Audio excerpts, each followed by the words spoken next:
Hello, fellow history lovers and English learners. Welcome back to our cozy archives, where the dust of centuries settles upon the pages of the world's most captivating chronicles. What if the very stones of the eternal city, silent and weathered by the relentless passage of time, hold the echo of a glory so immense that it blinded those who built it, leading them down an inexorable path toward their own cataclysmic ruin? This is the saga of Rome, a city that began as a modest collection of shepherd huts on the Palatine Hill and burgeoned into a colossus that bestrode the known world for over a millennium. It is a narrative of unparalleled architectural prowess, systemic political fragility, and the hubris of men who believed they were gods. As we embark on this odyssey through the rise and fall of the Roman Empire, we must look beyond the gleaming marble of the Forum and into the shadows where the seeds of destruction were sown even at the height of imperial splendor. To comprehend the sheer magnitude of the Roman paradigm, one must first visualize the rugged landscape of central Italy in the 8th century before the Common Era. According to legend, the twin brothers Romulus and Remus, abandoned to the whims of the Tiber River, were nurtured by a she-wolf, an origin myth that imbued the Roman spirit with a sense of feral resilience and divine destiny. However, the historical reality was likely a gradual coalescence of Latin and Sabine tribes, who recognized the strategic value of the Seven Hills. These settlers were not merely farmers. They were proto-urbanists who navigated the complex socio-political dynamics of a Mediterranean world dominated by Etruscans to the north and Greeks to the south. Through a combination of martial tenacity and a pragmatic willingness to absorb the culture and technology of their rivals, the early Romans began their ascent from a provincial anomaly to a regional powerhouse. The transition from a monarchy to a republic in 509 before the Common Era marked a pivotal shift in the human administrative landscape. By ousting the tyrannical Etruscan kings, the Romans established a system predicated on the balance of power, where the Senate represented the aristocracy and the popular assemblies gave voice to the plebeians. This early republican period was characterized by the conflict of the orders, a protracted struggle for civil rights that eventually forged a more inclusive, albeit still deeply hierarchical, society. It was during these formative centuries that the Roman character was forged, a temperament defined by gravitas, or serious purpose, and a relentless commitment to the state. This collective discipline allowed them to endure the existential threat of the Punic Wars, where the Carthaginian general Hannibal Barca famously brought war elephants across the Alps, nearly bringing Rome to its knees.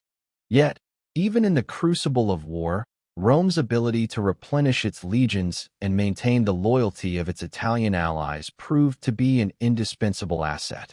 The final destruction of Carthage in 146 before the Common Era left Rome as the undisputed hegemon of the Mediterranean, which they proudly dubbed Mare Nostrum, or Our Sea.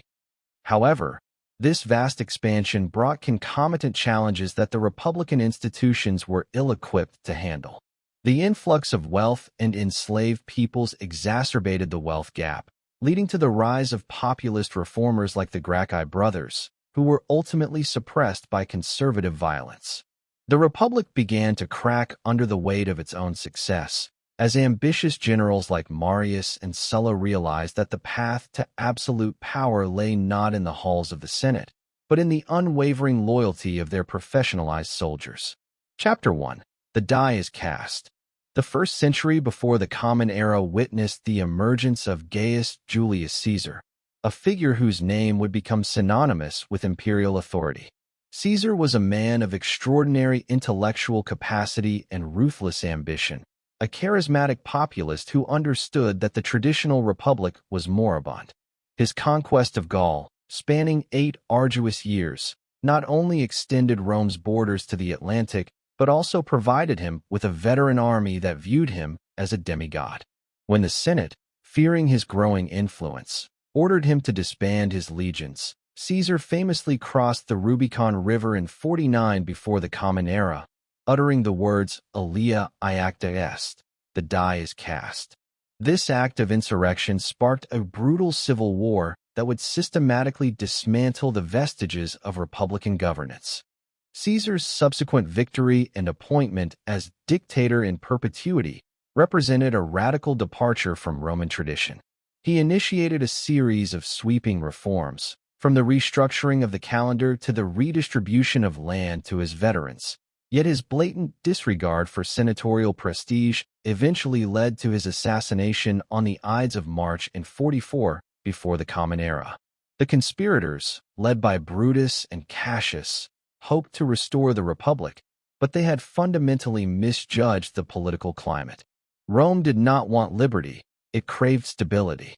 The power vacuum left by Caesar's death was filled by a bloody struggle between his lieutenant, Mark Antony, and his great-nephew and adopted heir, Octavian. This rivalry culminated in the naval battle of Actium in 31 before the Common Era, where Octavian emerged victorious, ending the age of civil wars. Octavian, who would later be bestowed with the title Augustus, was perhaps the most astute political operator in history. Unlike Caesar, who flaunted his power, Augustus maintained the facade of the Republic while quietly consolidating all essential offices within himself. He termed himself princeps, or first citizen, implying he was merely a leader among equals. This subtle reinvention of the state began the era known as the Pax Romana, or Roman peace, a period of relative stability and prosperity that lasted for nearly 2 centuries. Under Augustus, the city was transformed. He famously boasted that he found Rome a city of brick and left it a city of marble. He established a professional bureaucracy, a permanent standing army stationed on the frontiers, and the Praetorian Guard, an elite unit tasked with protecting the emperor himself. The Augustan settlement was a masterpiece of political camouflage, masking the reality of an absolute monarchy behind the venerable symbols of the Senate and people of Rome. This era of Pax Romana was not merely a cessation of conflict, but a period of intense cultural and economic integration. From the sun-drenched plains of Hispania to the humid marshes of Mesopotamia, Roman law, currency, and language became the ubiquitous standards of civilization. The construction of an extensive network of roads, 50,000 miles of paved stone, facilitated the rapid movement of legions and trade, weaving the diverse provinces into a singular, interconnected organism. This was the zenith of the Roman project, where the architectural prowess of the empire was manifested in grand structures like the Pantheon and the sprawling aqueducts that brought fresh water to millions. Chapter 2. The Zenith of Splendor and the Seeds of Hubris. Following the death of Augustus in the year 14 of the Common Era, the empire navigated the reigns of the Julio-Claudian dynasty, a period marked by both administrative competence and psychological volatility. While emperors like Tiberius and Claudius managed the state with varying degrees of efficiency, the era also produced figures like Caligula and Nero, whose perceived megalomania and capricious cruelty highlighted the inherent dangers of absolute power.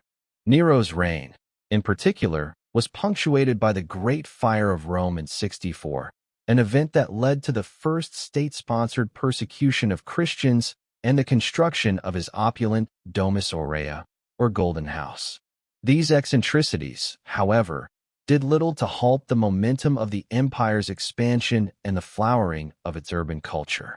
The subsequent Flavian dynasty brought a return to pragmatism, most notably symbolized by the construction of the Colosseum, or the Flavian Amphitheater.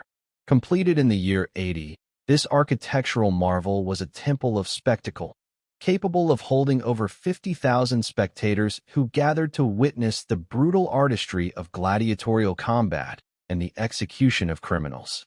To the Roman mind, these displays were not merely entertainment. They were a manifestation of virtus, courage, and discipline, and a visceral reminder of Rome's dominion over the natural world and its enemies. Beneath the sand of the arena, a complex system of trapdoors and pulleys allowed for the dramatic appearance of wild animals from the furthest reaches of the empire, reinforcing the narrative of global supremacy. The 5 good emperors, starting with Nerva in 96, and ending with Marcus Aurelius in 180, are often regarded as the peak of the Roman imperial experience. During this century, the empire reached its greatest territorial extent under Trajan, who conquered Dacia and pushed the borders to the Persian Gulf. His successor, Hadrian, recognized the limits of expansion and focused on consolidation, famously building a massive stone wall across northern Britain to demarcate the edge of the civilized world. This period was characterized by a succession based on merit rather than purely biological lineage, as each emperor adopted his successor. This system ensured a continuity of capable leadership that managed the vast frontiers and maintained the intricate balance between the military and the civilian administration. Marcus Aurelius, the last of these rulers, was a philosopher king whose meditations provide a poignant window into the stoic burdens of leadership. While he spent much of his reign on the Danubian frontier repelling Germanic incursions, his internal reflections focused on the impermanence of all things and the duty of the individual to the cosmopolis. Despite his wisdom, his decision to appoint his biological son, Commodus, as his successor proved to be a catastrophic error. Commodus, obsessed with gladiatorial combat and lacking his father's gravitas, abandoned the duties of state, leading to a period of instability that signaled the end of the Pax Romana. The assassination of Commodus in 192 plunged the empire into a new cycle of civil war, revealing the systemic fragility that had been masked by the competence of the previous century. Chapter 3. The Crisis of the Third Century. The Third Century of the Common Era was a period of near-constant cataclysm for Rome, a time often referred to by historians as the Crisis of the Third Century.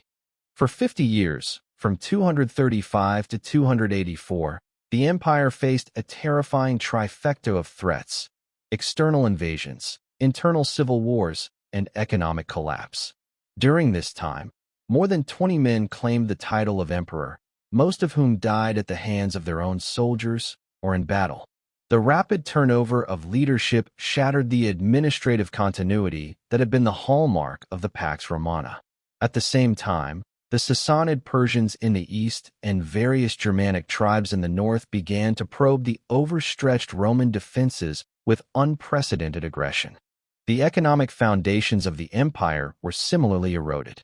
To pay the increasingly demanding legions, emperors resorted to debasing the currency, reducing the silver content of the denarius until it was practically worthless.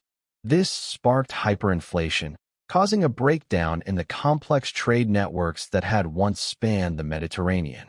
Landowners retreated to self-sufficient rural estates, or villi, while city dwellers fled the urban centers, unable to afford basic necessities. This ruralization of society laid the groundwork for the later feudal system of the Middle Ages. Furthermore, a series of devastating plagues thinned the population, reducing the tax base and the number of recruits available for the army, creating a vicious cycle of decline that seemed impossible to break. In 284, a tough soldier named Diocletian seized power and initiated a series of radical reforms aimed at stabilizing the fragmented state. Recognizing that the empire was too vast for a single man to govern, he established the tetrarchy, or rule of four, dividing the Roman world into eastern and western halves, each ruled by an Augustus and a subordinate Caesar.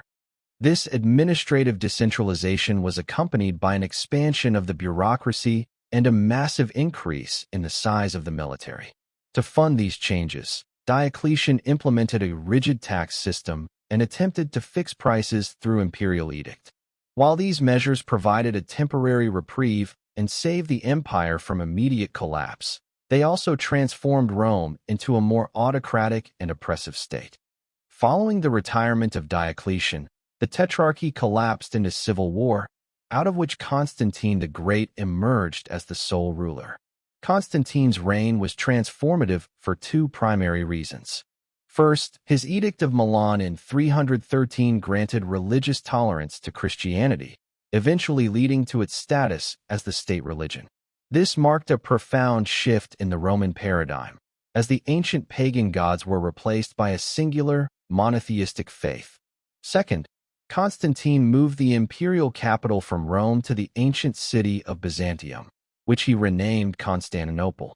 This new Rome, located at the crossroads of Europe and Asia, was more defensible and closer to the wealthy eastern provinces, but it signaled the beginning of the Western Empire's inexorable marginalization.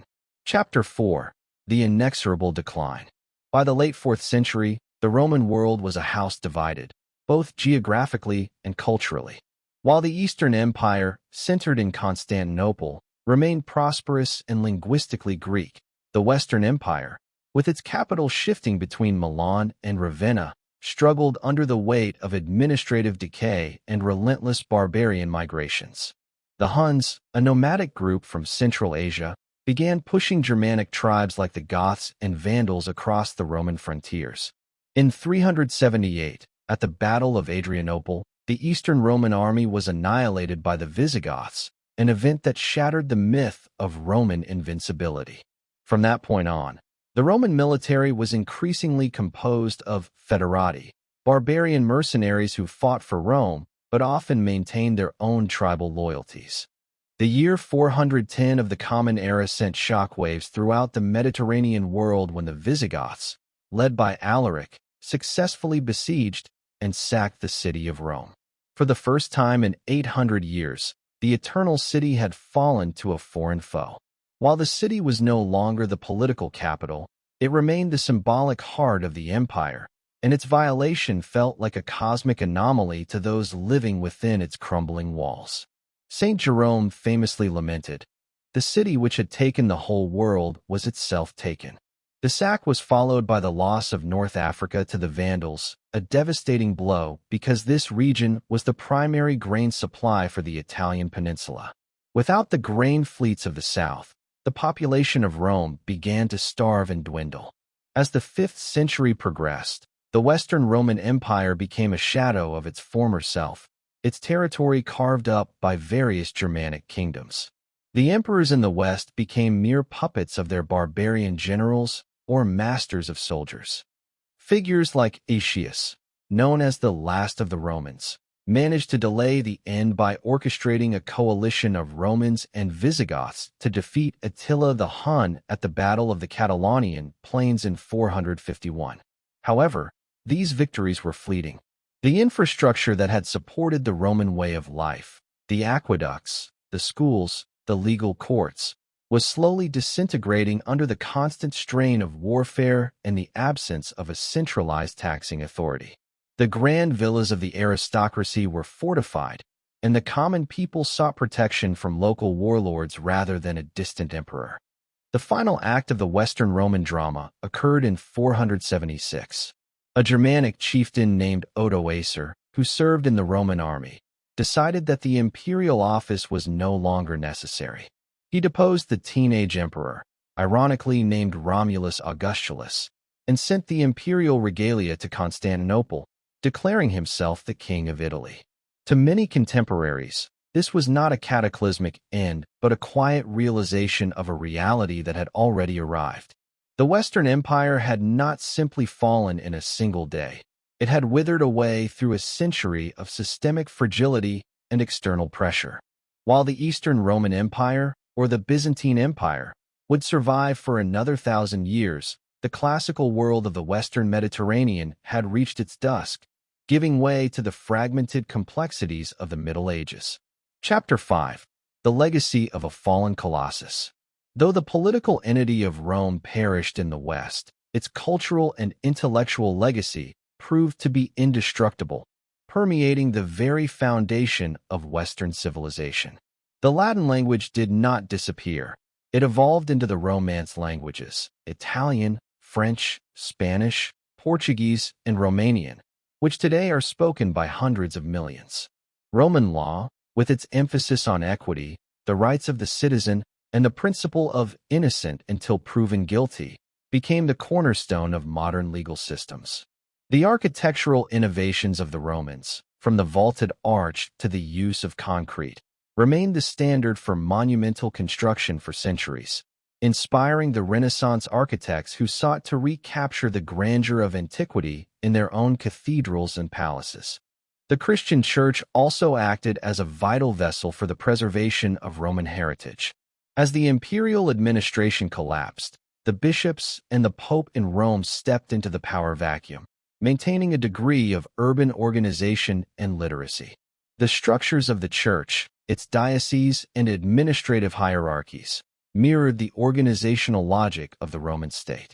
Monasteries became the quiet archives of the ancient world, where monks meticulously copied the works of Virgil, Cicero, and Seneca, ensuring that the philosophy and literature of Rome would survive the centuries of turmoil that followed. In this way, the fall of Rome was not an absolute erasure, but a metamorphosis into a new cultural paradigm that would eventually give birth to the modern West. Furthermore, the idea of Rome, the concept of a unified, law-governed, and universal state, continued to haunt the imagination of European rulers for a millennium. From Charlemagne, who was crowned Emperor of the Romans in the year 800, to the leaders of the Holy Roman Empire and even the architects of the American Republic, the Roman model served as both an inspiration and a warning. The symbols of Roman authority, from the eagle to the fasces, were co-opted by subsequent empires seeking to claim a lineage of greatness. Yet, the story of Rome's decline serves as a somber reminder that even the most formidable of civilizations is subject to the inexorable laws of decay if it fails to address its internal contradictions and the shifting realities of its environment.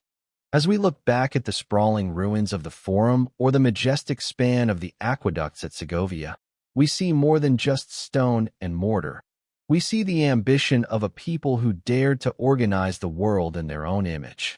They built an empire that provided a template for globalization, and yet they succumbed to the very complexities they created. The transition from the classical world to the medieval era was a painful and protracted labor, but from it emerged the diverse tapestry of modern Europe. The story of Rome is ultimately a human story, one of brilliance, cruelty, endurance, and the tragic inability to foresee the end of an era that seemed as though it would last forever. How does the sudden collapse of such a monolithic power change our perspective on the stability of our own modern institutions? Is the fall of an empire a singular event triggered by external force, or is it a slow, internal erosion that becomes visible only when the damage is irreparable?